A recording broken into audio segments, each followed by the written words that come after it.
I'm really excited to be talking to Kaitlyn Faile, who is an HR solutions architect on our team. And one of the projects that Kaitlyn has been working on is exploring AI app development, which is sometimes referred to as vibe coding. And whenever somebody uses that term, I can't tell if they're using it pejoratively or not. But I think we have all of us who've been involved in this fully understand that what is created requires refinement, right? But the ability to get from concept to an MVP is just so easy and so enticing and so much fun.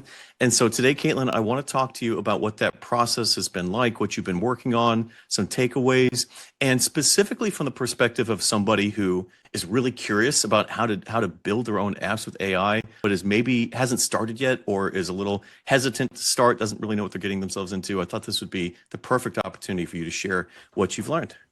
Yes. So basically, this all started as part of my role, including customer success. So geared towards how do we track what we want to track? How do we present that in a way that makes sense to us? How do we get the data in there? What does it look like? What does it feel like? And I started exploring these no/low coding options.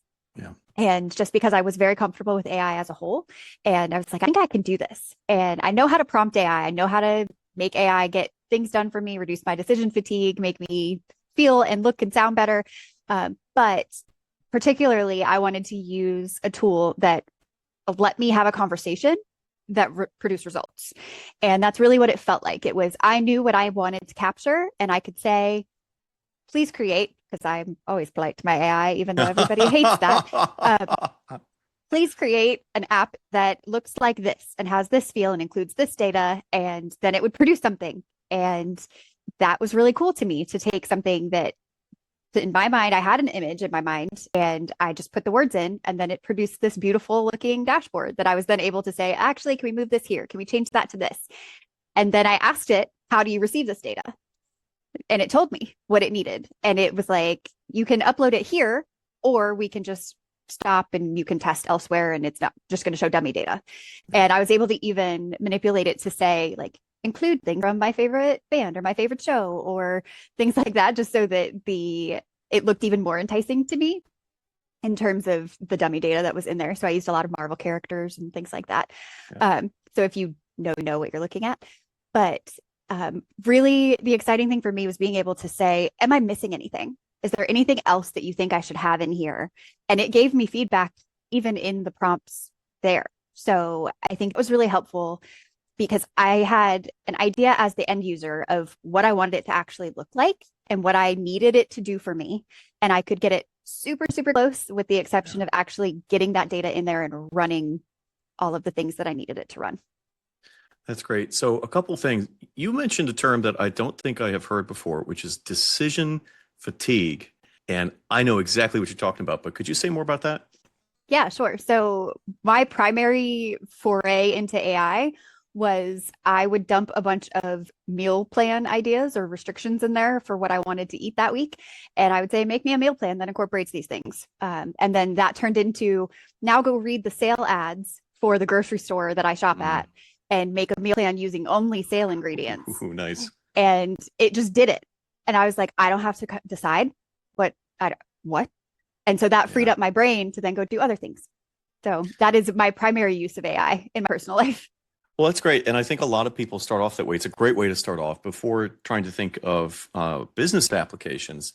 Using AI to solve decision fatigue in your personal life is something that I did too. My first GPT that I created was so I lost some weight and I needed to buy new clothes. And so I was buying these new clothes, but I don't really have a knack for putting them together in any way that makes sense. And so I uploaded every article of of clothing that I own, and I created a GPT that prompts me, what sort of event am I going to or whatnot, and then it tells me what to wear. It gives me three options that are tailor-made to the current weather outside and whatnot.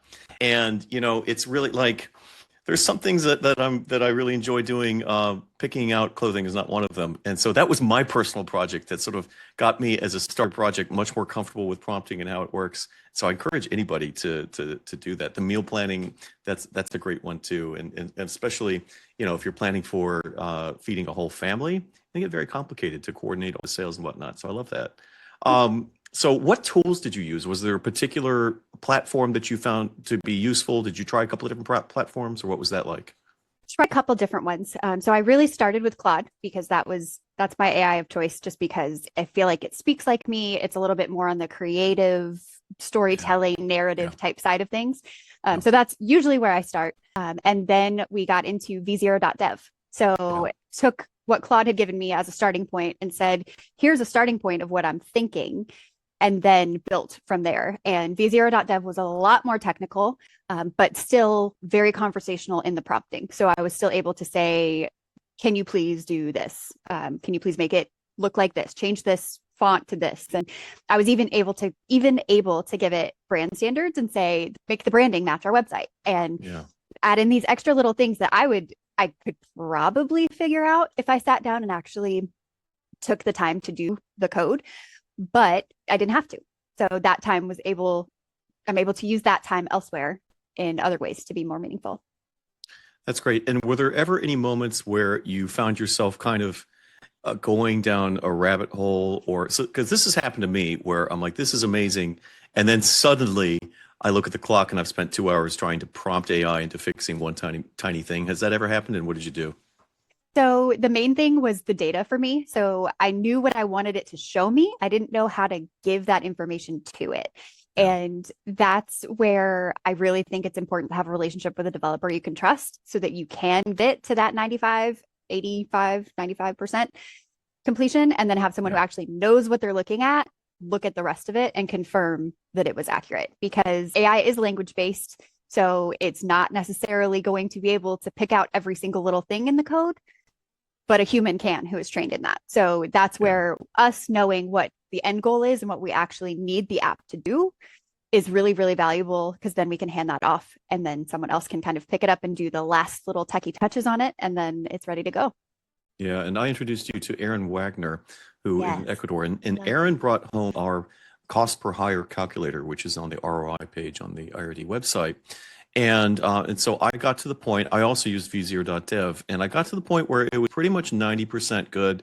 And I even deployed it. It was live, but there were certain things that I just didn't have the time or really the understanding to bring it home.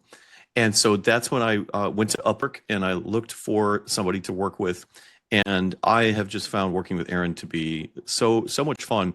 And she has she not only fixed the code, so there are like systemic problems with the code that AI generated that are just beyond my understanding and desire to understand, right?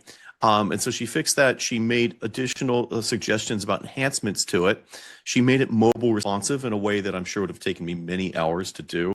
I'm curious what the conversation with Erin was like, and what you took away from that. Yeah. So adore Erin. She and I have very similar mindsets, even though our paths have been very different to get to where we are. Yeah, But it was a fantastic conversation where we talked a lot about the low code, no code kind of status of things and how yeah, much more accessible that is for what we call citizen developers. So where everybody has you can have an idea, but getting it out there is kind of the first step. Breaking things is kind of the second step, yeah, and then fixing things and actually getting a solid product out there and maintaining it are all like the really important kind of things that need to happen. yeah, And she and I mostly discussed that kind of trajectory of, at what point does something need a developer? At what point do I say, I can't do this anymore? I need some actual help because I've broken it beyond what I know how to fix, and what yeah, I can prompt AI to fix itself. And then the other piece of that too was, what information can I give you as the developer to produce what I'm looking for?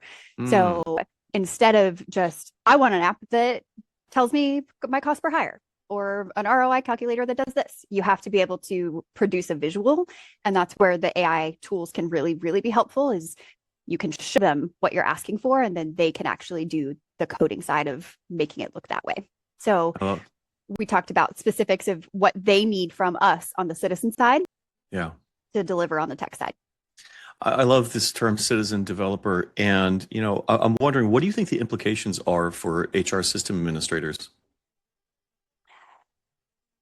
I think positively, they will solve so much of the decision fatigue that comes from doing all the things all the time. Yeah. And so system administration particularly is reactive, and everything is a fire and everything is the biggest deal of Yeah. anything ever. And Yeah. being able to prioritize that in a way that gets things done is not something that everyone is able to do.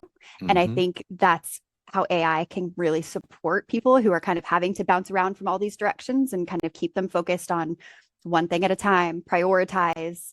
And especially with the apps and the way that you can set that up, you can even include priority levels and kind of indicate within there what needs to be focused on first and what can Yeah. wait and what is long-term issue that can be addressed at some point but doesn't need to be done right now.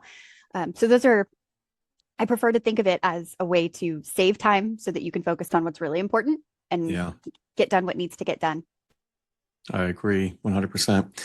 So, any final thoughts for somebody who is curious, wants to learn about this stuff, is maybe having a little anxiety about it? So I'm an open book. I'm always happy to connect and share my experiences. I was a high school English teacher before I landed in the world of recruiting and TA and rec ops, and now I'm here. So I have had an interesting trajectory and lived several lives before this one. And I Yeah. think all of them have value and point me to where I am today. So I am always happy to connect. And I would also suggest just playing with it. There's really no harm in trying something out. If you have an idea, see what you can do. And worst case, it just sits in the ether and is there, and you Yeah. can go back to it if you'd like. But I think most people, if you have an idea and you know what you want, you can produce the results with AI and you can see it and you can get it to a point where you can then get an actual reality. Thank you so much for your generosity, that generous offer, and for your creativity that you bring to the IRD team, for all our customers and our System Admin Insights community. And I am so excited to see the evolution of this customer success tool. And whatever other ideas you have in store, I'm sure it's going to be a lot of fun working together with you. Thanks again, Kaitlyn, for talking with us today, and I'll talk to you soon. Bye. Of course. Thank you. Bye.